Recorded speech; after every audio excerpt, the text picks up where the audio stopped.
Control C. Hello, everybody. My name is Dellizar Note, and today we're doing a reaction video. Where we're also going to be basically just checking into game theory because fuck it, they're good. They're good shit, you know. So this is Deltarune related. I love Undertale. I love Deltarune by association.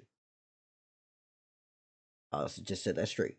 Anyways, what the fuck is MatPat doing, and why is he like this? Hey, it's me, everybody's favorite #1 theorist, Matthew R. Pat. Oh great, they're fucking doing the Spamton thing. Huh. I can't tell if I like MatPat as Spamton or if it's just weirding me out that his nose has been stretched out this far, showing his true form. Oh, if it isn't a loyal theorist, hey, well, have I got a Deltarune theory. for you? Hmm. You want it. You want Deltarune theory. Don't you? All you have to do is show me yours. Subscribe button. Go on. I already have it. So give it to me, motherfucker. Why don't you show it off? This is your chance to be a big shot. A big shot. I am a big shot. Also, I don't trust this. The theorists are too weird to give me a blurred image and not have me want to. Is it actually just him being blurred, or is there something hidden in here? User eyes, those are interesting. I don't think there's anything here hidden. Okay.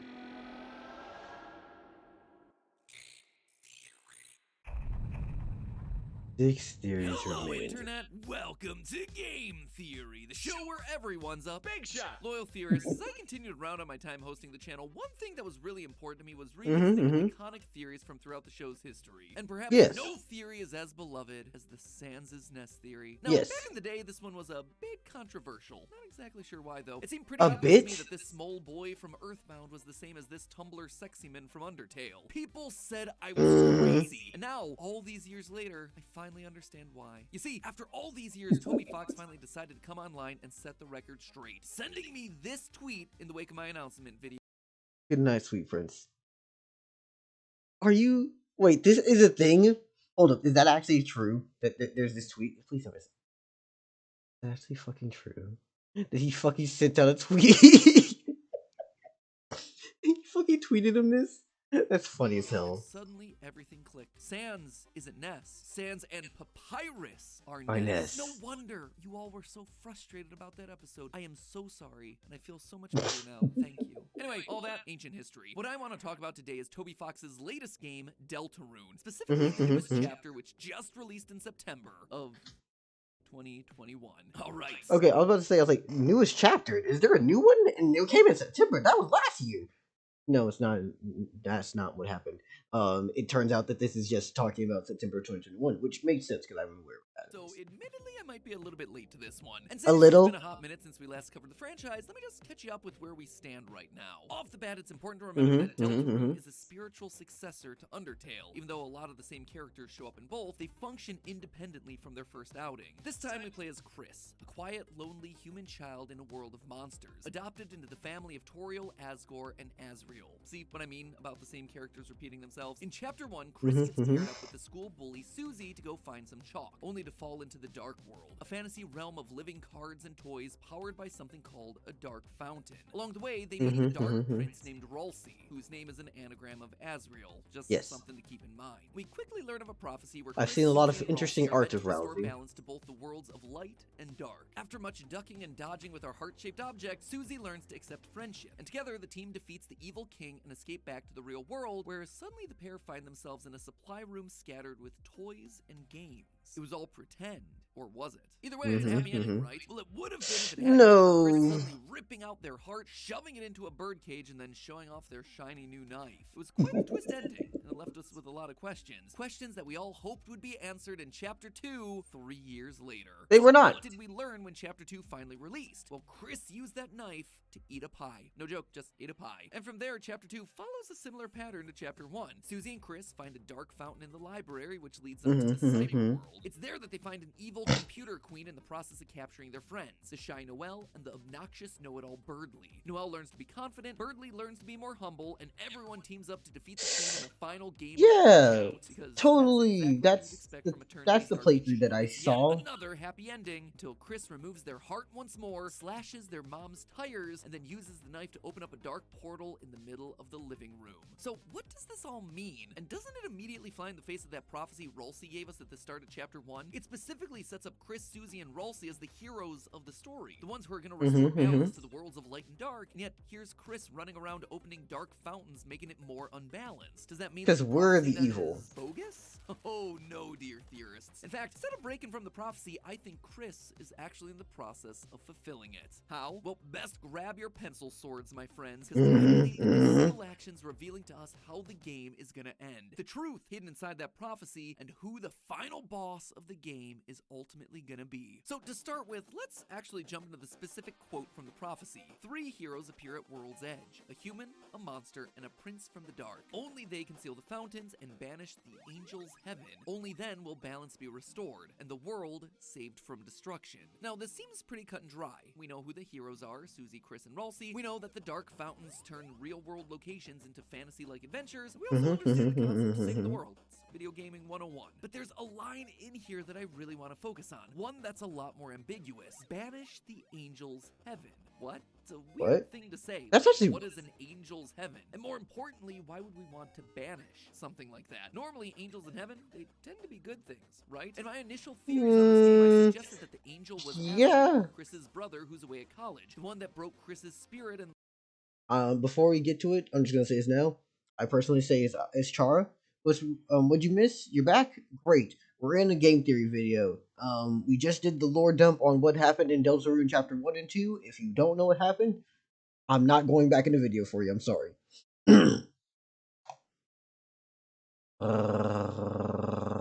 What else is there? Shit, no. I think that's all we've gone through so far for this video. Besides that, I have my own headcanon. We're talking about Chara. Chara created this new universe. And Chara is the one who wants to fuck it up.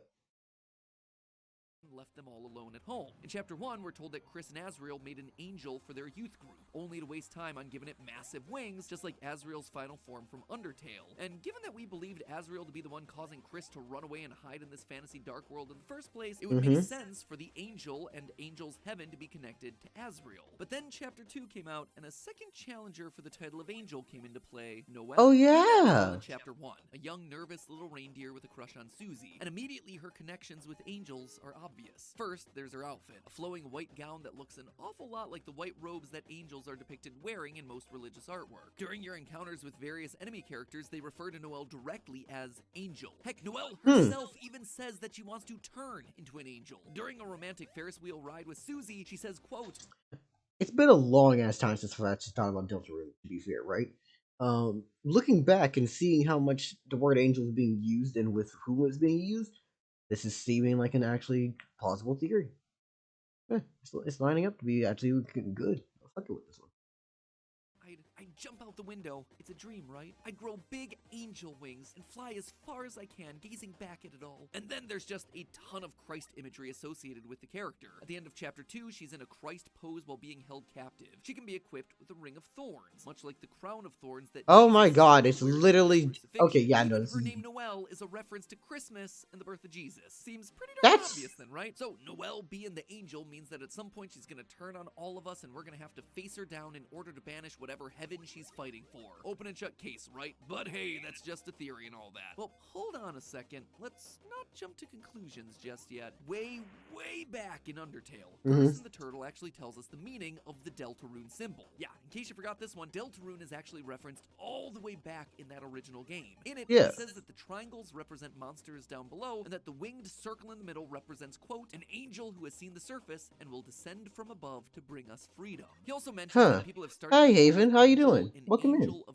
death. But obviously this is a prophecy that's only relevant to Undertale, right? Azrael crossed over onto the surface, got attacked by humans and killed, only to then be resurrected as the vengeful Flowey, who digivolves into the all-powerful god of hyperdeath. Azrael's the angel, even as... By the way, Haven, we're watching the game theory video currently. Right? Well, yeah, that could be the case, but the prophecy also applies in the world of Deltarune. You see, at the end of chapter 1, who's our angel in this situation? And interact with people, some of which you recognize, others you might not. One of those unknown figures is Father Father Alvin, the leader of the local church that Chris attends. If you speak to him, he leaves you with these parting words: let the angel's power light your way. The angel spoken of in Ralsei's prophecy is apparently worshipped in the Lightner world as well. This means that the angel's heaven is a force that transcends both worlds. Noelle just doesn't exist on that plane of existence. Therefore, she can't be the angel. In fact, she goes to the exact same youth group and church that worships the angel from that heaven. So overall, it wouldn't make sense for Noelle to be the angel that we hear about. I could tell. I could recognize the voice. Oh yeah, most definitely. I want to say this right now.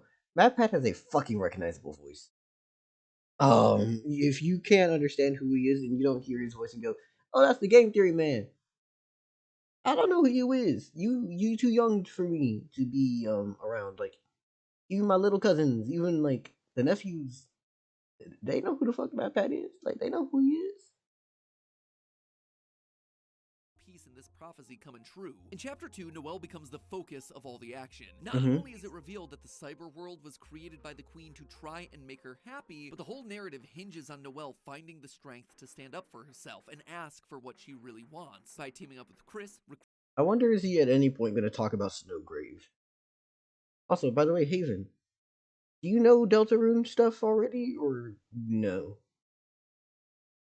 recruiting enemies and solving puzzles together, Noelle gradually becomes more confident. Also Astra as until the well. climax of the chapter, when she's able to defeat the final boss simply by telling it to stop. Except that's not the only way this chapter can end. There's we are talking about the Snowgrave. known as the Snowgrave route. And this Yep, one here we is go. also about making Noelle stronger in a very different way. You see, in this route, instead of working together with Chris to solve puzzles and rekindle their friendship, Chris instead forces Noelle to attack in battle, kill enemies. They push her into buying expensive items against her will. They force her to wear that Ring of Thorns that I mentioned earlier, an item that's constantly ticking down Noelle's HP. And through it all, Chris is gaslighting Noelle into believing that all of it's for the best, that it's important for making her stronger, and that being stronger is the most important thing. It all culminates in the mini-boss fight against Birdly, where Chris must repeatedly push Noelle to cast the spell Snowgrave, a spell that Noelle's not familiar with or comfortable with. After resisting for a couple turns, eventually Noelle relents, casting a massive ice spell that freezes Birdly solid, a spell that, at least at the end of chapter 2, doesn't seem to be able to wake up from.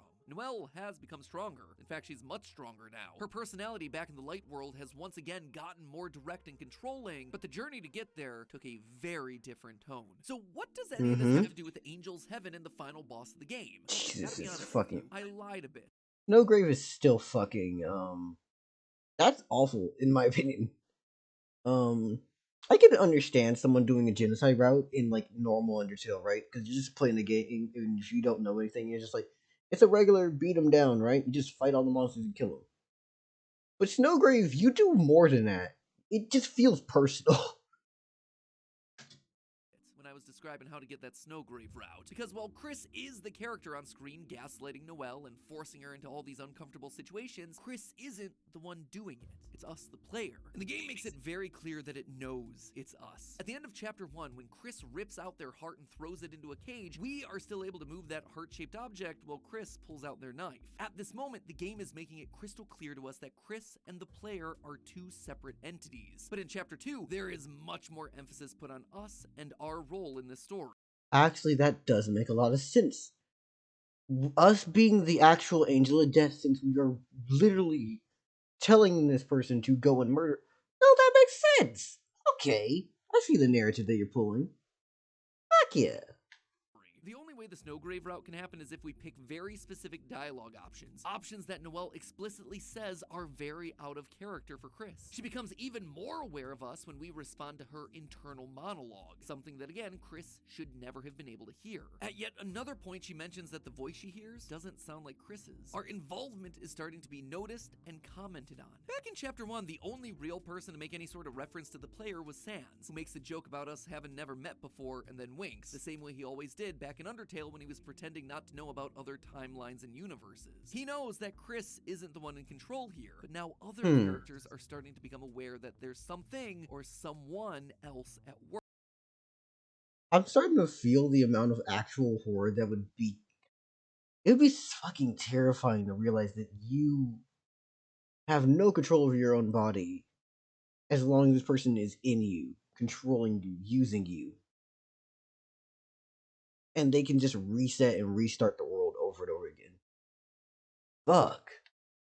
Work. These aren't their choices, they're our choices. And you see, that's hugely important for this game. The Snowgrave ending stands out not just because of how dark and uncomfortable it is to achieve, but also because it's the first time a player gets to do the very thing they've wanted to do since Undertale, make a choice. You see, Undertale was all about player choice. Taking a pacifist route, a genocide route, or something in between yielded vastly different gameplay experiences and endings. Your choices mattered a lot. But in the opening minutes of Deltarune, you're immediately told that your choices don't matter here. The game literally kicks off by asking you to create a character only to then throw it out the window and present you with Chris. It's a moment that instantly beats you over the head with the message that your choices don't matter here. Except clearly they do, or at least seem to. In the Snowgrave route, we are literally forcing Chris and Noelle to bend to our will, which yields a completely different flow for the chapter. Birdley's frozen and maybe dead. Noelle is emotionally shaken and suspicious of Chris. Heck, we don't even end up fighting the Queen as the final boss of the chapter. The characters are literally our puppets on strings, acting out the decisions that we're forcing upon them. Speaking of puppets, no one knows what it's like to have their strings pulled better than everyone's favorite salesman and secret boss, Spamton. This whole boss battle in Chapter 2 is about trying to achieve freedom where you win by cutting his strings. That already sends a pretty powerful message about fighting for control in your own life. That said, if you continue down the Snowgrave route, instead of meeting the Queen at the end, you fight Spamton Neo as the final boss. And it's here that he gives you some very interesting lines of dialogue. Quote, you think making frozen chicken with your side chick is gonna let you drink up that sweet, sweet freedom sauce? Well, you're right. Obviously, he's referring to specific events from the Snowgrave route, like the frozen chicken being Birdley and the side chick being Noelle. But what's more interesting is how he refers to Chris. If you fight Spamton during the normal route, he refers to Chris by their name. But in the Snowgrave fight, he never does that. He only refers to Chris's character as you. Now, I don't think that's because Spamton just decided to be less personable. I think it's because he's not talking to Chris. He's talking to us. He's breaking the fourth wall. Later on in that fight, you have to call your friends for help. And every time it says, Chris called for help. But when you call out to Noelle, it suddenly changes to, you whispered Noelle's name. Noelle suddenly answers when everyone else has been silent because that's the voice that's been leading her throughout the Snowgrave ending. It's the voice that she obeys. It's the voice that she's afraid of. Our voice. The use of the word you here is directly addressing the player because we're the one breaking away from the main pacifist.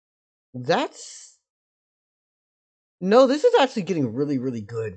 Okay, it's good in the way that I'm thinking to it. Like, one, it makes sense. Two, it's very much just like, yeah, no. If someone has a completely different voice coming out of a friend's mouth that I used to know, and it's been telling me to kill people, and then it whispers my name, I probably would respond with, gotta fucking help. I gotta fucking help them. Route in the game in favor of a more violent path, a path that forces our choices to be obeyed. And as Spamton says, we're right to do this because choice equals freedom. Quote, this power is freedom. I won't have to be a puppet anymore. Just like the angel from Undertale's prophecy, we're bringing freedom to these characters. We're allowing other options for their story. In short, we, the players, we are the angel. We're the ones who are able to transcend both the light world and the dark world. We're the ones able to control the characters and light their way. We're the ones coming in from on high and bringing them a form of freedom. Except obviously, it's not real freedom. They're just subservient to us now, bending to our choices. We are the angel, and our reality is the angel's heaven. But if that's true, then we are the villain of Deltarune. Think back to Chapter 1. No, that makes sense. I can fight with it. The world revolved around chess pieces. Chris and their friends are basically pawns in our little game. We're controlling everything they do. But just like in the dark world, these pieces have real characters, thoughts, feelings. And yet here we are just playing with them for our own entertainment. This would be the equivalent of you fucking running a D&D game, and then for a moment, by the way, I'm taking this from a fucking thing I saw on a YouTube short. I saw this by someone else. For a moment, when someone rolls a nat 20 on perception, just let them know that they are a character in a game, and then yank it back away from them so they just go, oh, this isn't real. And then you just pull back and I'm like, wait, was that an illusion, or was I actually looking at giants using my friend's souls? Entertainment. Anyways. We are the thing that needs to be banished from Chris's body, from the lives of their friends. And that, loyal theorists, is how Deltarune is gonna end. Just like the prophecy said, Chris, Susie, and Ralsei are gonna banish the angels' heaven, which means they're gonna work together to reject us one final time. Kick us out of the game. Chris will rip us out of their body, and suddenly we're gonna have to face them as the final boss of this whole thing. And from there, Toby Fox That actually kind of makes sense. or we'll be given a final choice. A chance to choose whether we fight for domination and control over these characters that we've grown with over the last 7 chapters, or if instead we're gonna respect their autonomy and let them live their own lives. But hold on, doesn't this conflict with the opening of the game, that our choices don't matter here? Seems to be the thesis of Deltarune. Well, here's the thing. Looking at the Snowgrave route, our choices didn't really end up mattering all that much. We see it throughout Chapter 2. The endings are basically the same regardless of whether you play it normally or choose Snowgrave. Noelle gets stronger. I mean, well, in both Birdley's defeated, dead. She becomes good, we escape the dark world, and we But, go to you see know. Noelle with her father in the hospital. Noelle's still playing her video game, and she's more confident than she was at the beginning of the chapter. Sure, Birdley might be dead, but it's more likely that he's passed out. Regardless, though, the ending doesn't change in its essential components. But by doing the Snowgrave route and changing Noelle's journey, If you want to we believe once he's again passed out, trauma good and for you. abuse, the dialogue options and relationships change. Noelle is more aggressive and doesn't want to give up control of the game. She's scared of Chris rather than seeing them as a friend. She is literally traumatized by what Chris, or more specifically, what we did to her. Sure, the decisions we make, like Snowgrave, might not affect the events that we see play out at the end of the game, but the journey is going to be different. And that journey is going to change things, like subtext and the emotions underneath all these actions. In the end, we are absolutely going to get booted out of these characters' lives one way or another. Our choices can't affect that. But the journey is ultimately going to dictate how painful that process is going to be. Spamton even warns us of this during the Snowgrave Neo fight. He talks about our path to freedom, but follows it up with, quote, "Well, don't blame me when you're crying in a broken home wishing you let your old pal Spamton kill ya." Makes it sound like freedom is gonna leave us sad and alone, not feeling fulfilled when we won some sort of a game. And that's the whole point. By making these choices, by exercising freedom, we're As long as we don't have to fucking stab Toriel, I'm going to be okay with most things. You know? Actually, that would be a very good way to just break the heart of anyone who does this. Last fucking thing you gotta do before the final battle. Stab Toriel, gut her, and then move on. Don't bury her. You're not allowed to say goodbye. And when Chris tries to cry or hold his mom's dead body, you force him to walk away. Yeah, no, that'd be the ultimate way to fuck him up. actually dooming these characters to a more miserable life. And eventually, they're gonna fight back and banish us for good. Once Chris separates themselves from our control, they'll all have their freedom back, and the events of the ending may stay the same, but the context behind those events is gonna be different. Susie, Birdley, Noelle, they may all still hang out together, but are they gonna be hanging out because they're friends, or are they gonna be hanging out because they're afraid of Chris and the things that we made Chris do? Toby Fox used Undertale to prove that humanity was overall good, breaking away from the cycle of violence that RPGs force players into. But in Deltarune, as soon as the opportunity for a new ending showed up, we showed our true colors. We were willing to throw these characters and their lives aside if it meant that we got more of that sweet, sweet juice content. So despite what we've been told, I'm convinced that we do have a choice in this game. Are we gonna be kind and give these characters the best possible ending, or are we gonna be a monster like Azrael, the final boss that leaves them all broken and with nothing, all so we can get that sweet, sweet sense of completion? But hey, that's just a theory. A game theory. Thanks for watching. You know the truth, Mr. Fox. Okay. Anyways, please, everyone, the links are in the description so you can go and support the original. Go check out the original channel, the original video. The links will be there, okay? Thank you. Like them, support them. And here comes the part where I start plugging myself. I got memberships if you want to watch videos when they officially drop a little bit early. So if you decide to for the membership, it's up to you. There's also a link at the bottom of the description if you want to check me out on any other socials. If you like this video, if you enjoyed it, comment because you have literally anything to say, and subscribe because you think that I am somebody who want to come back around and support. Besides that, I'm kind of just vibing and doing as I please. And yeah, have a great day. Oh wait, no, there is a topic for today's stream. Oh shit, let me go and look at it because I forgot. Do you like pop music?